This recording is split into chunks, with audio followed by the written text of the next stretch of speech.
Hello, everybody. Welcome to Grand Rounds on this Monday, November 22nd.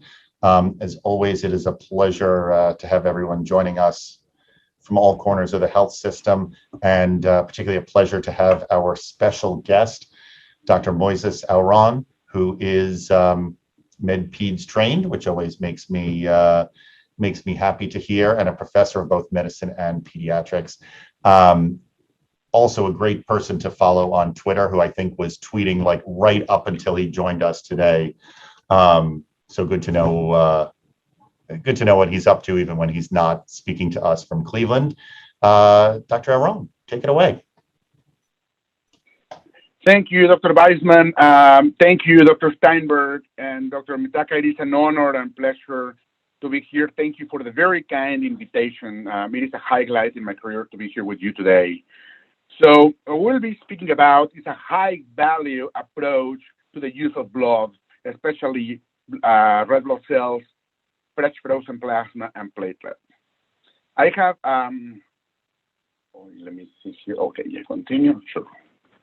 I have no conflict of interest to disclose. I am the blood management medical director at Cleveland Clinic, and I became like this because of my interest in blood management in late 2000s.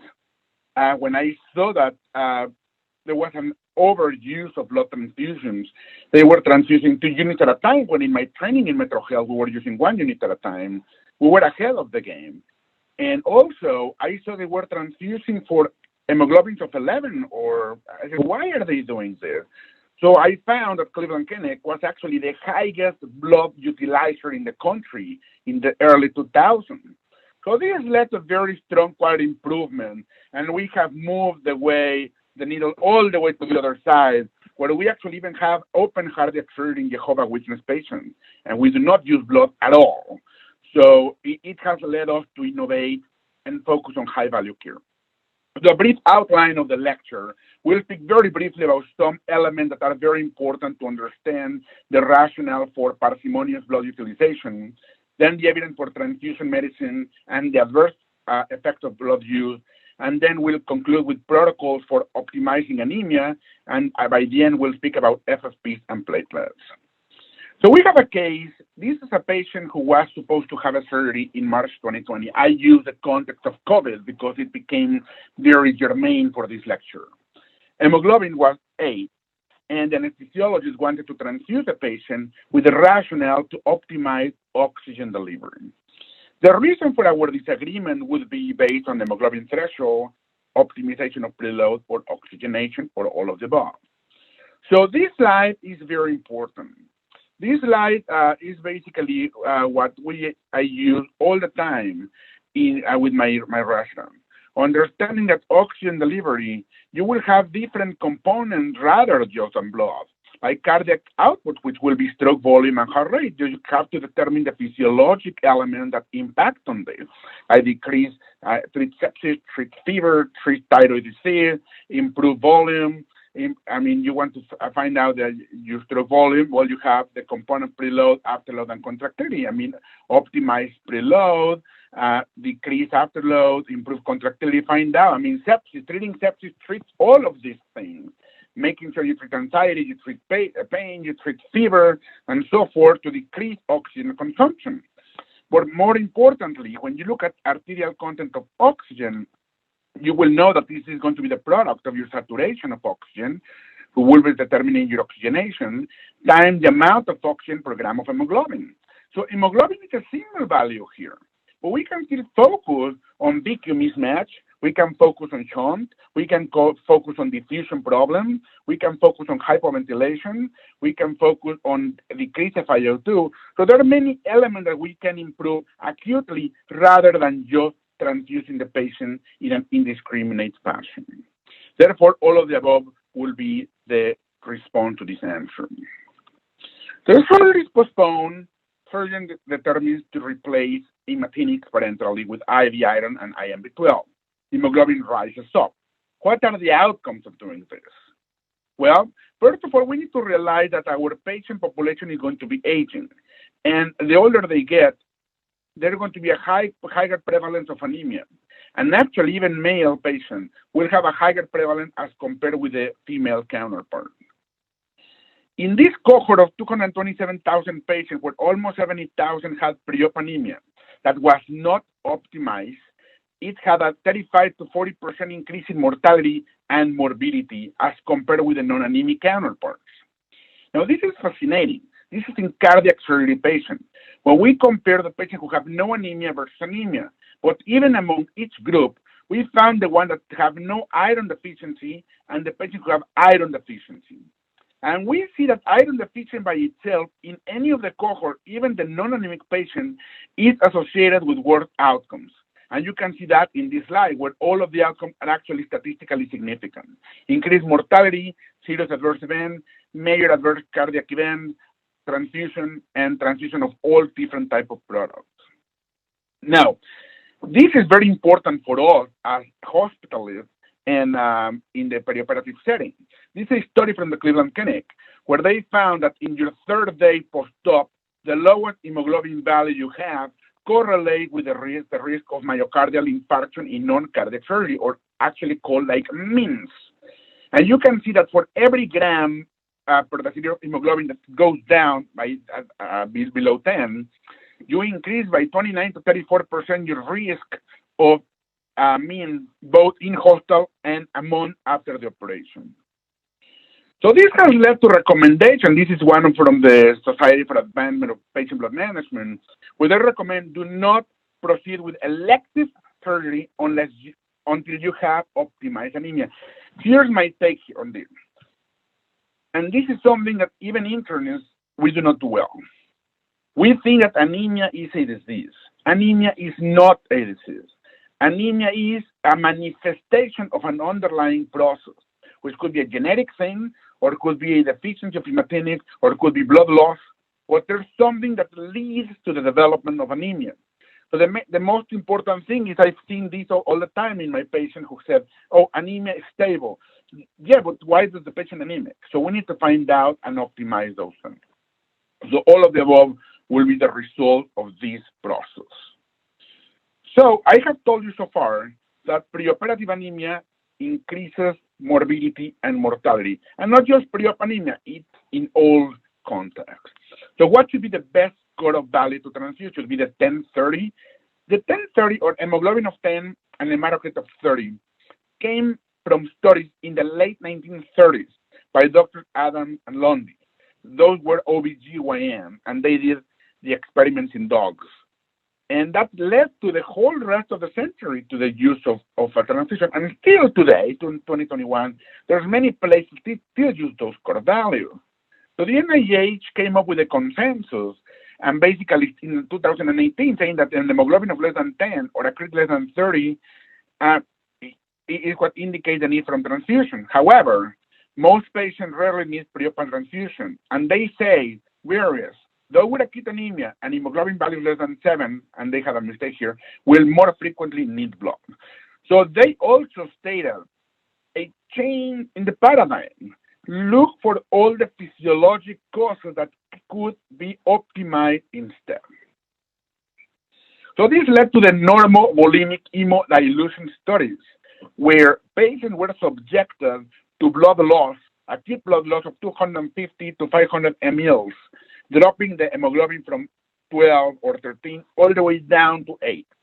These were in people with coronary artery disease. These were in elderly patients, healthy elderly patients. These were in elderly patients who were having cardiac disease that were stable. And they focused on changes in the ST segment in the EKG, changes in the cardiac index, changes in the anaerobic threshold, and so forth. And they were able to demonstrate that patients could tolerate anemia in an acute way without a significant change in hemodynamics. So when we look at this study in younger people focusing on mathematical operation, those patients had a baseline hemoglobin of 14, and they were hemodiluted down to 7. And you can see for the speed of reaction for all different mathematical operations on an hemoglobin of 7 were very similar to higher level hemoglobin. So what this led is that when the patients were hemodiluted down to 6, they have a lag in response in all operations, and even further where they went down to 5. When they recovered down to 7, the speed of reaction actually improved, except for numeric substitution, there was still a lag in response. So basically, this showed that there was no difference in time of reaction with a hemoglobin of 14 versus 7. And this is the background that supports the cutoff value of 7 for most patients. Now, we are comparing patients that were on trial. Does this compare in real life with a real life patient? So this led to all these different trials. If you want to memorize one trial, you have just to memorize the trick trial. And basically what they did, they compared what was the outcomes of patients when they transfused them to keep the hemoglobin above 9 versus 7 or 8. So a restrictive trial. And they found in the trick trial, higher threshold actually led to worse outcomes. But then you have different clinical scenarios that you can use. You have in surgical patients, focus trial in elderly orthopedic surgery in high cardiovascular risk patients. They use a cutoff value of 8, and they have the same outcomes. You have GI bleeding. We have the Villanueva study in Barcelona. That's the seminal one that showed that the patient who gets transfused with a higher threshold, they actually do worse than if you use a cutoff value of 7. And the most recent ones have been done in cardiac surgery patients and going even to more conservative values of 7.5, where the patients are actually having a very similar outcome to higher threshold. Even more, higher threshold gets worse risk of worse prognosis as restrictive threshold. So this slide is pretty important because it helps us summarize very compelling evidence that you can use in any different discussion with so many providers that are skeptical about restrictive value to support this evidence. They say, well, when my patients are sick, I present this lecture multiple times in different countries in Latin America. And people tell me, well, but my patients are sicker. I don't know. Your patient cannot be sicker than the focus trial. Your patient cannot be sicker than the trick trial. If you look at those trials, those patients were really sick. Your patient cannot be sick. We have like in septic shock, like the whole story. Those were really sick patients and those real life patients. So it's important to acknowledge, and we change the behavior day by day. So what does the guidelines state? They recommend restrictive threshold, hemoglobin of 7 for most patients, or 8 for people with active cardiovascular disease, actually active coronary artery disease, or ortho or cardiac surgery. An important thing not to forget is common sense. This does not apply for acute coronary syndrome. This does not apply for patients who have chemotherapy and they leave from the transfusion. So we have a patient that comes to our service, got a surgery, required 3 units of blood. The iron stores are low and hemoglobin is 7.1. What should be the next thing to do? Well, the question is focus on the number of units that you must use before harm can actually be caused to the patient. And you have a variety of scenarios. You have the ICU patient, you have the American College of Surgeons National Surgical Quality Improvement Performance Database, and you have the Premier Claim Database. This is a study by Dr. Auerbach and the Auerbach from UCSF. And you see that when you use more than 4 units, there's an increased risk of mortality, there's an increased risk of infection, there's an increased risk of length of stay, and there's, of course, an increased risk of both stroke and myocardial infarction. So when my patient comes transferred to my service from ICU or other services, and they have required blood, a question I ask, let's document how many units of blood has that patient received so far. Why?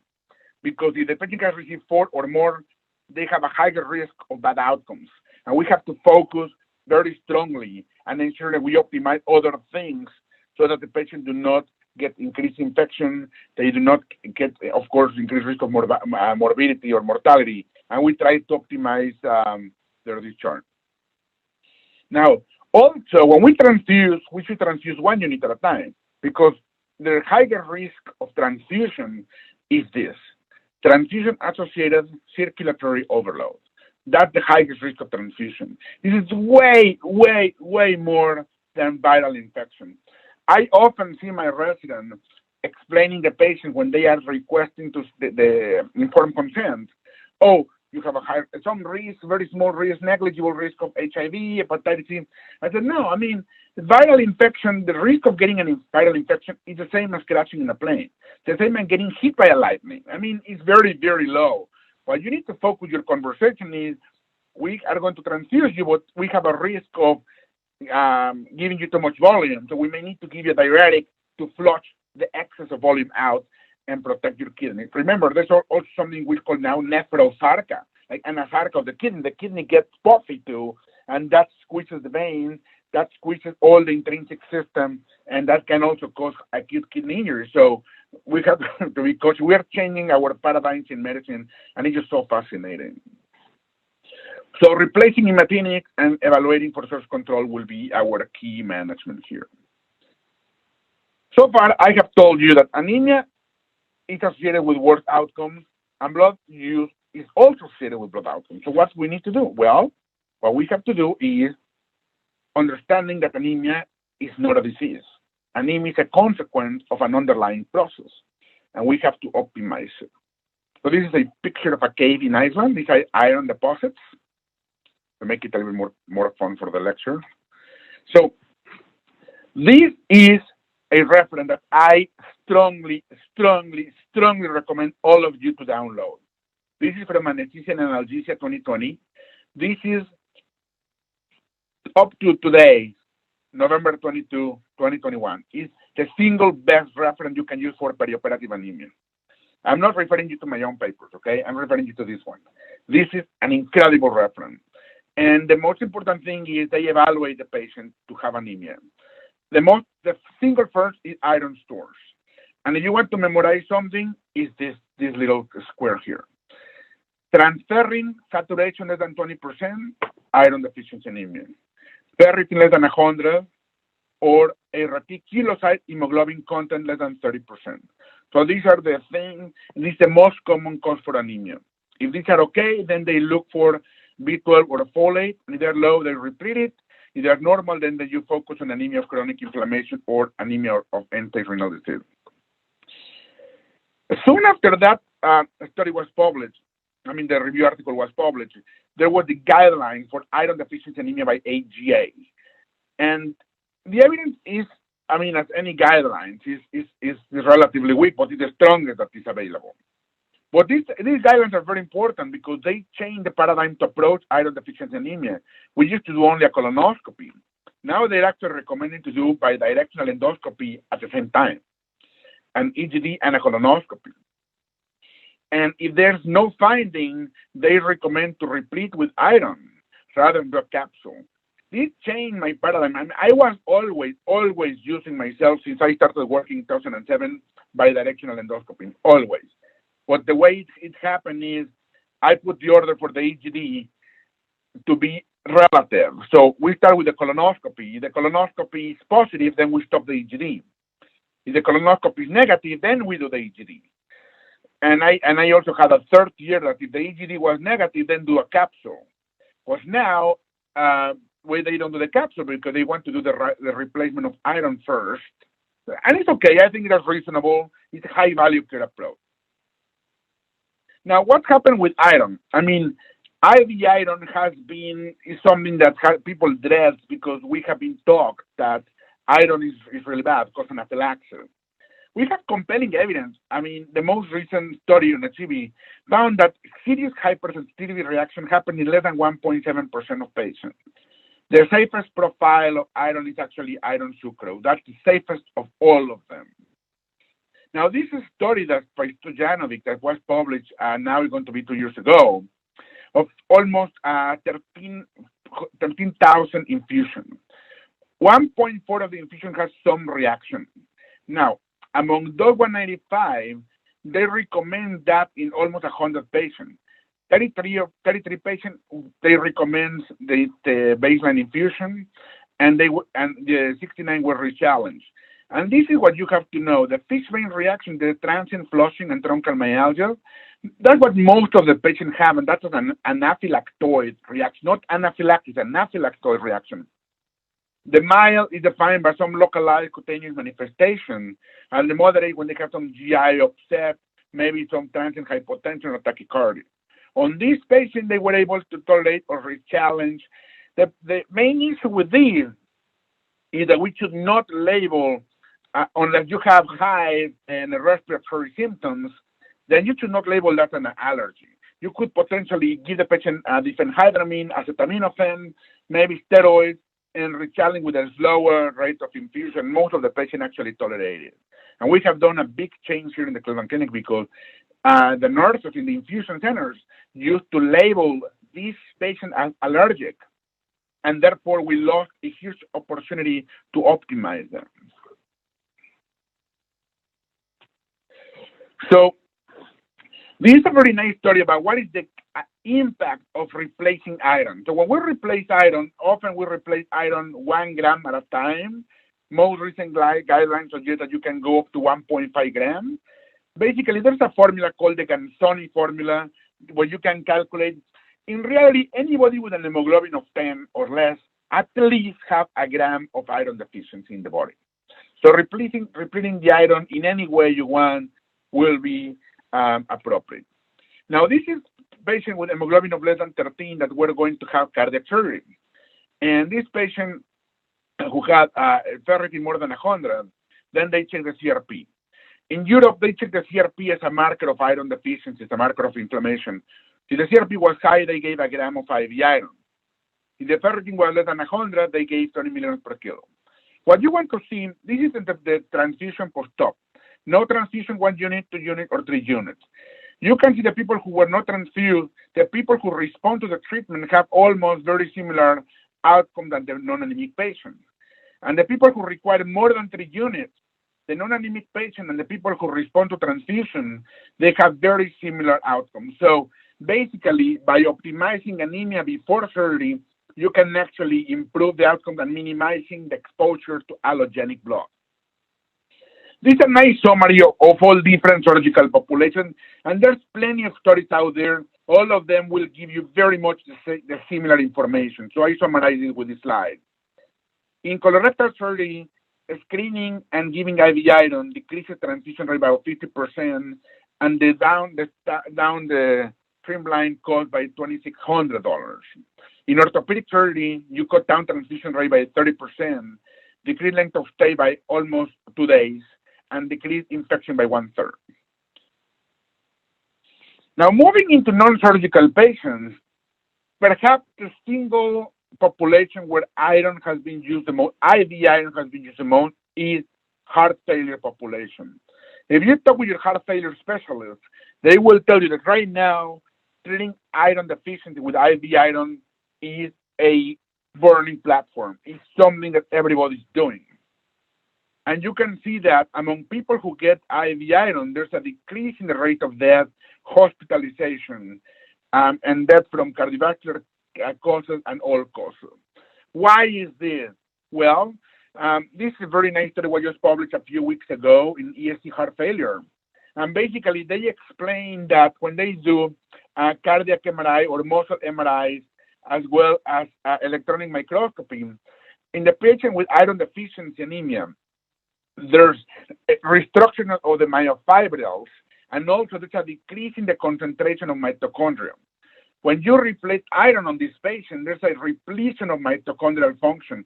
So this is this fascinating story that we don't really often stop to think the rationale for optimization. Now, not everything can be as clean and as easy as we would like it to be. The PREVENT trial came up in September 2020, and they basically assessed a patient undergoing elective abdominal surgery.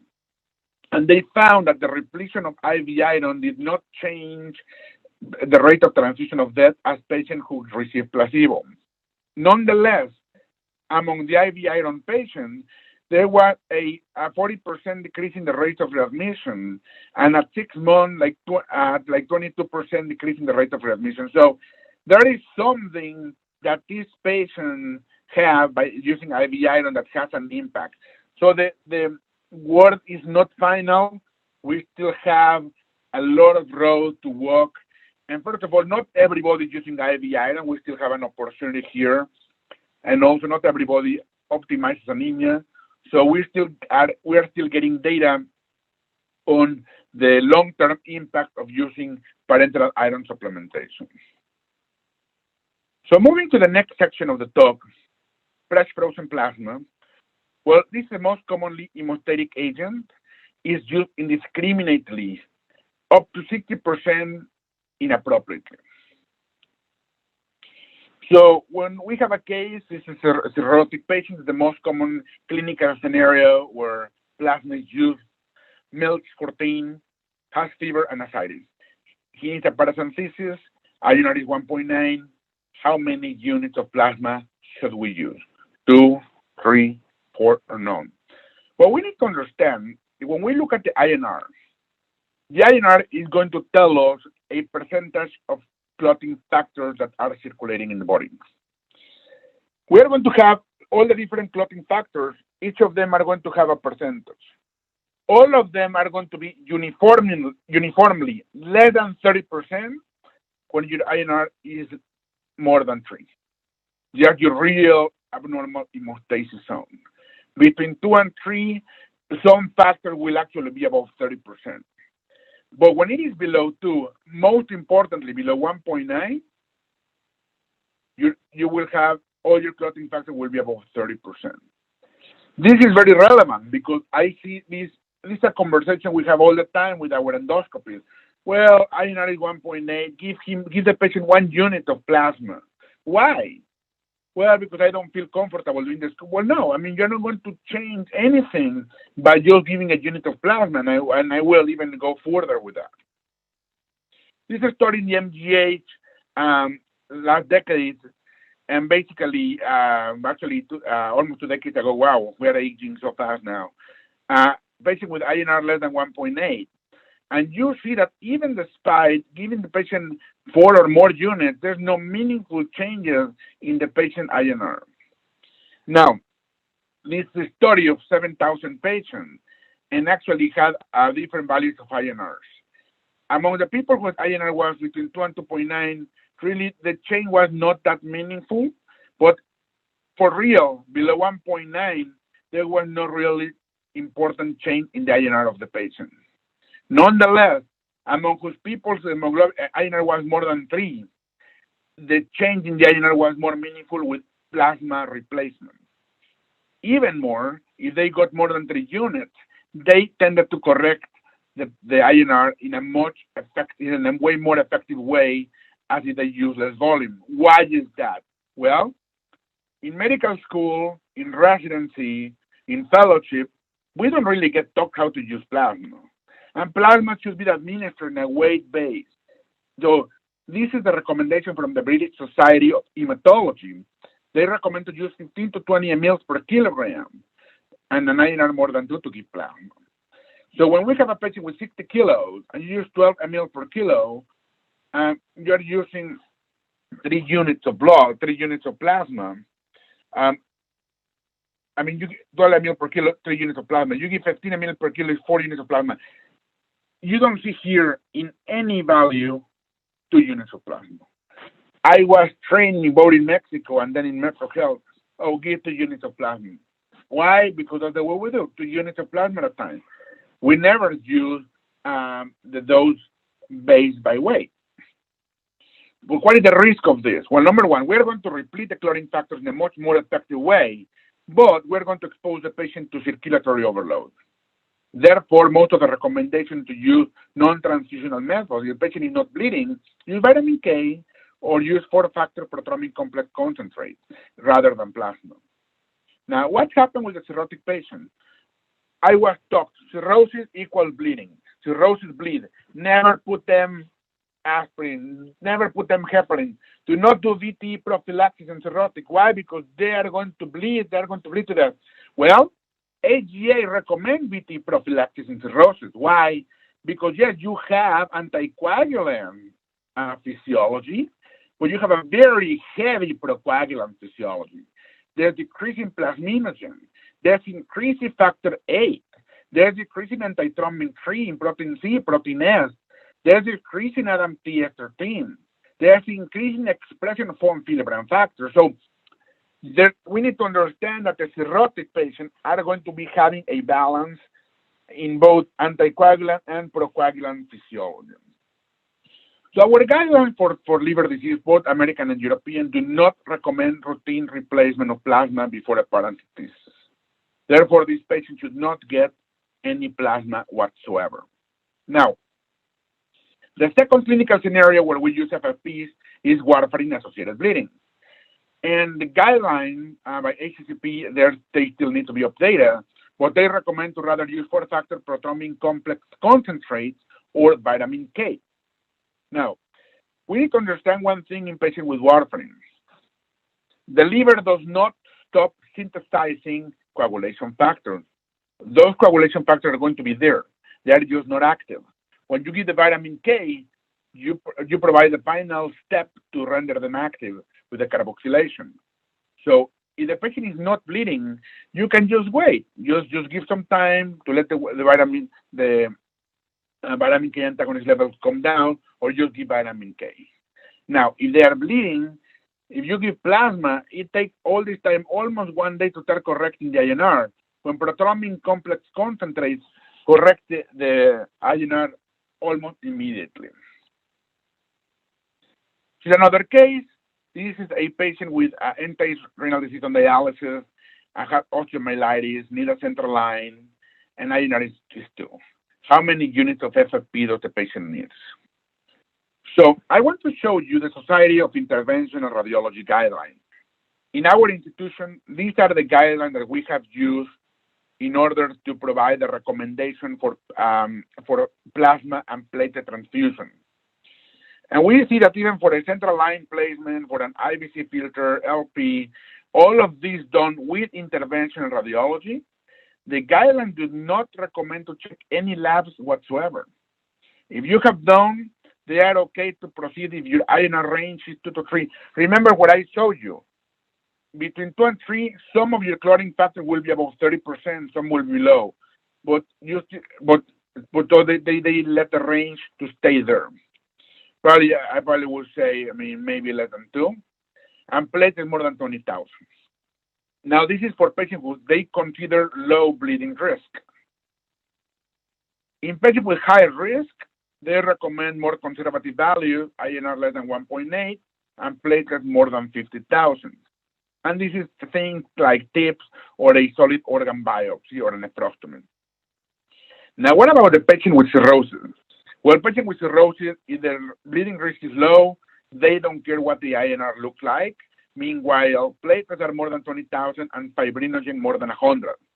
If the bleeding risk is high, then INR less than 2.5, platelets more than 30,000, and fibrinogen more than 100. So this will be the recommendation. In this case, we would not need to give her any FFPs, as they would not check them. So some of the key takeaways so far is avoid arbitrary use of plasma to correct INR. If you have coagulopathy, if you have bleeding, rather use vitamin K or 4-factor prothrombin complex concentrates. And INR less than 1.9, if you give FFPs, you're going to very unlikely change any outcomes whatsoever. Moving forward with platelets, I get every day a report of the blood bank storage, and we have kind of like a traffic like green, yellow, red, and we see in green is we have enough storage of all the different elements. Yellow, we are always borderline. Red, we are in critical shortage. The one that we are always in the yellow in some of the hospitals, platelets. Platelets are very difficult to get. They're very expensive, but also they are stored at room temperature, and they have a higher risk for bacterial colonization. It's important to acknowledge the risk of infection with platelet use. They cause most of the transitional reactions. We need to remember, platelets are the cells that are going to get activated for clotting and with inflammation. So they are very pro-inflammatory, and we have to be cautious with it. When we use platelet, we have different forms to order. We can use a pool of platelet. A pool of platelet will have 5 units of platelet, or we can use a FAAP that will be we have the same volume. It's about 200 ml, 250 ml, so it's not negligible because you also have some on-cutting power, like a 250 ml bottles there. They rise your platelet count about 20 to 30,000. That's what you expect it to rise when you use a pool of platelets. We have different ways of providing. This is the conventional way that needs radiation. These are the new ones that are called pathogen reduced, where you do a photoluminescent process, a chemoluminescent process that inactivates pathogen and decreases the rate of graft versus host disease. So what happened in the hospitalized patient? Hospitalized patients are under inflammation. They may have sepsis, may have another infection, they may have some sort of inflammatory process going on, and platelets are going to be activated. So especially in the surgical patient, we expect a nadir on the platelet count by day 5. But we also need to account into dilution, pseudothrombocytopenia. So anytime I have a patient with thrombocytopenia, I do check a C-traded platelet count. Why the C-traded platelet count? Because I want to make sure this is not pseudo-thrombocytopenia where platelets aggregates, and then the culture, that is the machine that counts the platelet, identifies them as a single platelet when it's just a bunch of clumps of platelets. Hemodilution status, and definitely consumption. I mean, platelets are going to be consumed, and it's basically just telling you that the body is responding appropriately. Sometimes the hematology, well, the platelets are not coming down, then it may be some marker that the patient is not responding appropriately to inflammation. So we have a case of a patient needs a IR-guided lumbar puncture. Patient has 25,000 platelet counts, and this is the lumbar puncture is done for meningitis. So what should be the platelet number that we need to rise it up in order to do a safe LP?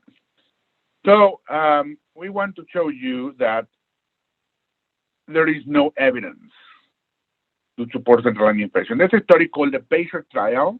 They are still recruiting patients, and they're looking for different cutoff values of platelet count before a line is placed. We use ultrasound nowadays, and in reality, there's no evidence to support a specific cutoff value. We do the estimates that the guidelines provide. For lumbar punctures, there is also no evidence whatsoever that supports a specific platelet count that you need to rise the platelet before a lumbar puncture. However, from the lumbar puncture standpoint, we can use some data we can extrapolate. And this is a study that was done in ICUs in Europe, where they had adults that presented within 6 hours of having an intracranial hemorrhage, supratentorial intracranial hemorrhage, who have used antiplatelets a week before of the presentation and who were not in coma. And they found that they transfused half of them and provide standard care to the other half. Found that among the patients who were transfused versus standard of care, there were no changes in survival, not changes in the modified ranking score, and not changes in the growth and the size of the hematoma after 1 day after the admission. So what do the guidelines state? Well, they recommend, number one, whenever you transfuse, use 1 unit. I mean, one pool will have 5 units of platelets or 1 unit of apheresis platelets. They will rise your platelet by 20 to 30,000. And they consider different thresholds to transfusion. Spontaneous bleeding, 10,000. Central line, 20,000. LP, 50,000. The British Society recommends 40,000. Major operation, major surgery, 50,000. And neurosurgery and ophthalmology, 100,000. Now, if we recall, the Society for Intervention in Radiology, they recommend not to check platelets. Platelets more than 20 is okay for a central line. It's okay for a lumbar puncture. Now, here they recommend 40,000 or 50,000, but intervention radiology, they say 20,000 is fine. So this patient is already more than 20,000, does not need platelets. Now, let me tell you a caveat. and you tell me, well, we are going to do this procedure blindly at bedside. Blindly at bedside, you know what? I would go with the British Society. I will get 40,000. So I probably will transfuse this patient. I will give the platelets. And the way I will do it, I will give the platelets just right immediately before I am doing the procedure, and even start the procedure when some of the platelets are still dripping down in the tubing. Why? Because those platelets will be actively circulating and will mitigate my risk of bleeding. That's a good strategy to use it. So give the platelets right away. I will not check platelets afterwards. I will just leverage the platelets that are being used in this case. Now, I don't know how many of you are in Twitter, but there's I will show Nick Mark from the University of Seattle. He just published last week a very nice algorithm, very nice images on using ultrasound for lumbar puncture. So this is a good resource to use. So it's not going to be blind anymore. Even we can use focus for that. Now, definite contraindication for platelets, HIT or ITP. Absolutely, you will never use platelets in that setting. Now, a teaching point about HIT is whenever you're having a patient who you are treating for a deep venous thrombosis or you're anticoagulating, always look at the platelet count. I had a case, this about 11, 12 years ago, where the platelet count of the patient were 300.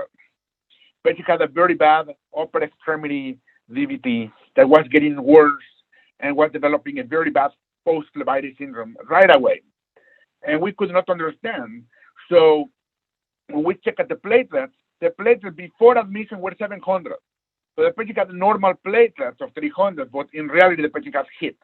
So we stopped to bivalirudin, and things actually improved, and we decreased the thrombosis burden. So it's important to acknowledge that HIT does not necessarily mean platelets less than 100. HIT can happen, you can have platelets of 400. If your baseline were 800, that's 50% decrease. So always look at the baseline platelet value. Now, I have told you that for anemia, you can optimize iron, you can optimize B12, you can optimize folic acid, you can optimize zinc. For when you have coagulopathy, for clotting factor, you can give vitamin K. You can use for factor proteomic complex concentrates. What about platelets? If you have a patient who does not want to receive platelets, the Jehovah Witness, they say absolutely not. Well, you can give DDAVP.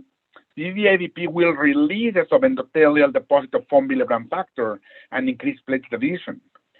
Definitely, you can use thrombopoietin mimetics, romiplastim, L-Thrombopax, so forth.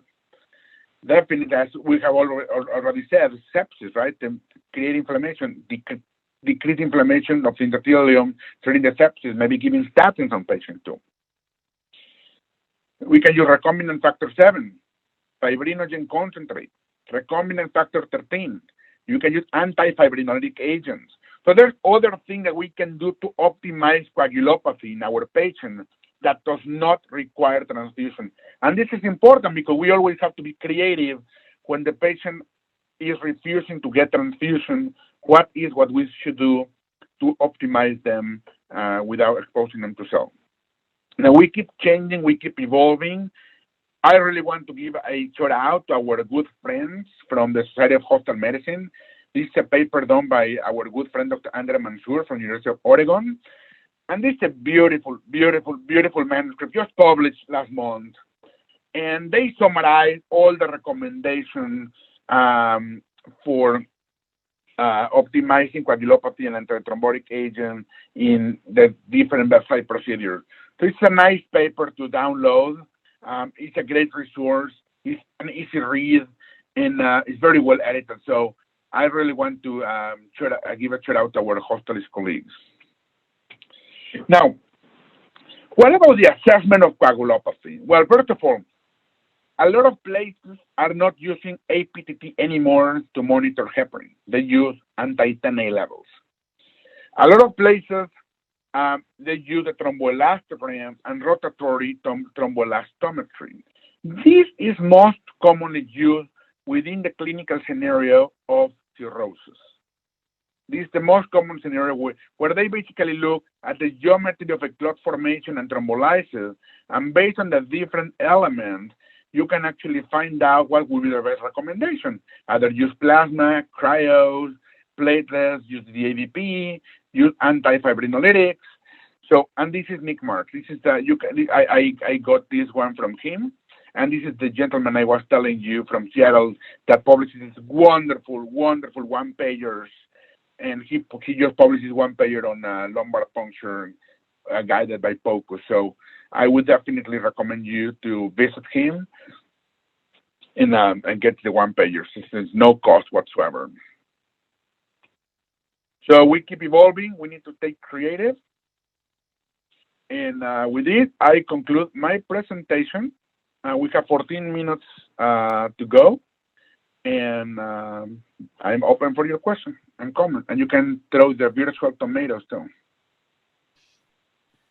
Thank you so much for that. That was great. And I really appreciate it. Let's open the floor for comments. Maybe people can unmute themselves or enter them in the chat, whatever people want.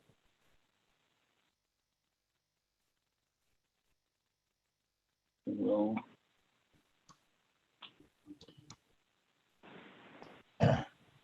while we're waiting, maybe we'll go back to one of the first slides you showed, the one you said was the most important algorithm. Because I always love it when there's a box that just says call PCP or whatever, send patient back to PCP. So I wondered if you could elucidate a little more. Yeah, absolutely. No. Here we go. What the goal was there. Yep, that one.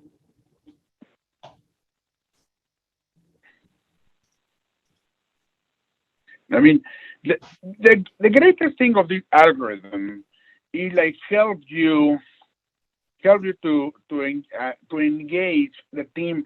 I mean, one of the words that we're using now in the Cleveland Clinic is that this is the favorite word of our leadership. It's called systemness. Systemness for anything. And the systemness is engaging the whole system as a whole, because we tend to think in silos. We have a very fragmented approach to medicine. So this is a very nice thing, because it definitely engage having all different colleagues and make sure they engage the conversation as a whole. It's not just patient going to have a hip replacement, therefore we'll just focus on the hip replacement and patient follow up, and nobody follows up on things. So thank you for bringing that up. Thanks. Other folks, Dr. Berger. Yes, Moises, thank you so much for the amazing talk that covered so many different topics. To go back to sort of your first topic and a long-time passion of mine, is sort of iron repletion. So you did talk about the anemia, and then you also talked about just like the benefit on cardiac surgery and sort of functionality. In the literature on that, because it's coming up in the CHF literature around replacing iron, in the literature around the perioperative sort of management of iron deficiency, are they starting to talk about how iron not only affects our hemoglobin, but is also a large component in our muscle and cardiac muscle particularly? How much do they delve into that for when everyone goes and looks at all your references and go, oh my goodness, look at this other good stuff that iron can do to help us? Well, this is just building up right now. I mean, we're getting most of the data right now from the heart failure literature, and actually from the cardiac surgery. So right now, it is just people have been focusing in a very concrete way just on the hemoglobin values. So we're still developing that question. I mean, the question you're asking is a reason to just do a research right now.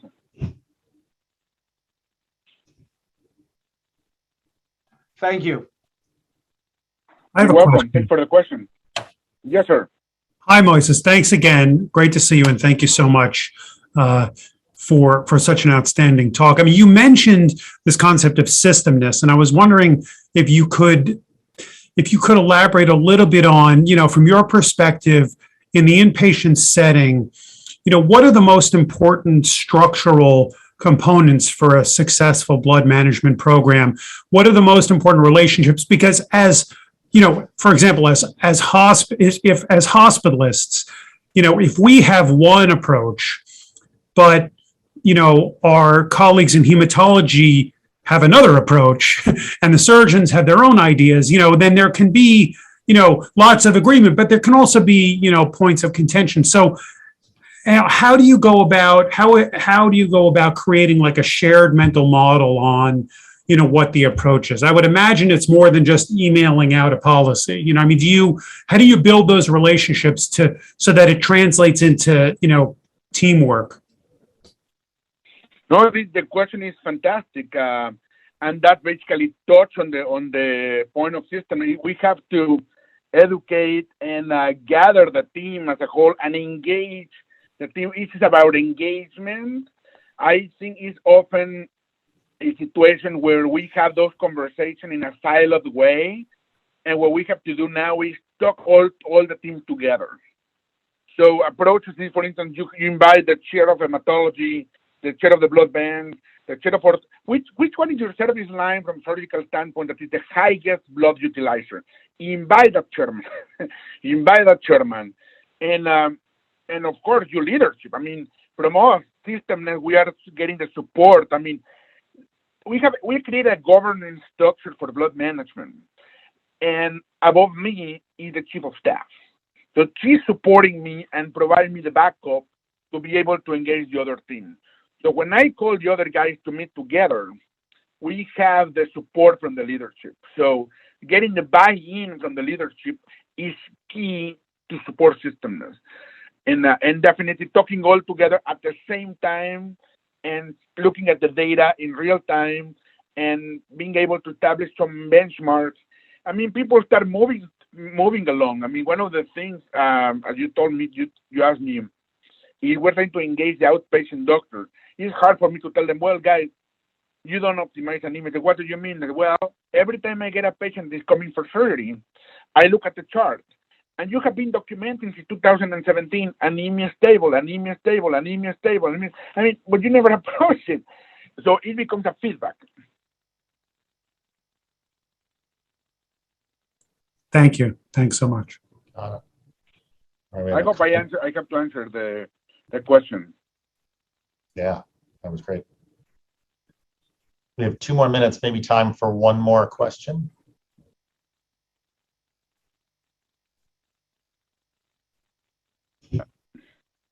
No.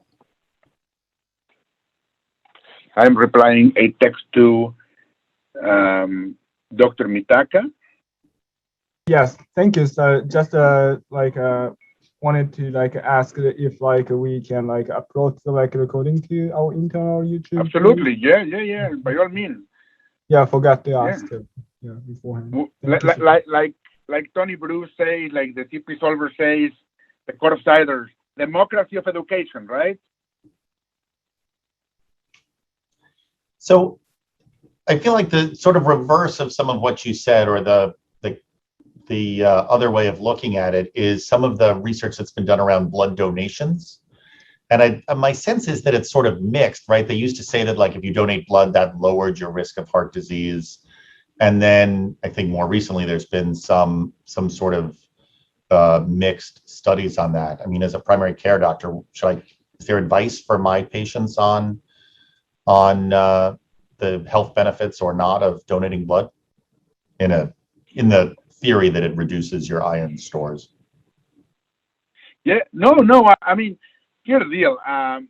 Healthy patient will be healthy. You have a healthy diet, healthy activity. You don't smoke. You should be okay. I think donating blood is one of the best things people can do. It's a very altruistic thing. You help to support our blood banks. You help so many patients. Being a blood donor is a true blessing. You're an angel on earth. So I would always advocate for blood donation. We never want to be out of blood in the blood bank. If you have a healthy diet, you donate 1 unit every couple of months, it should be okay. It should not deplete your iron stores. Now, if you have somebody who has elevated iron stores, I mean, you have some patient that they asked me to do an iron store measurement because the brother had heterozygous hemochromatosis. The guy had 400. So yeah, I mean, he can probably donate every month and should be okay. Great. Thanks. All right. Well, thank you so much. No. Really appreciate it. Thank you, everybody, for joining us. Have a great day.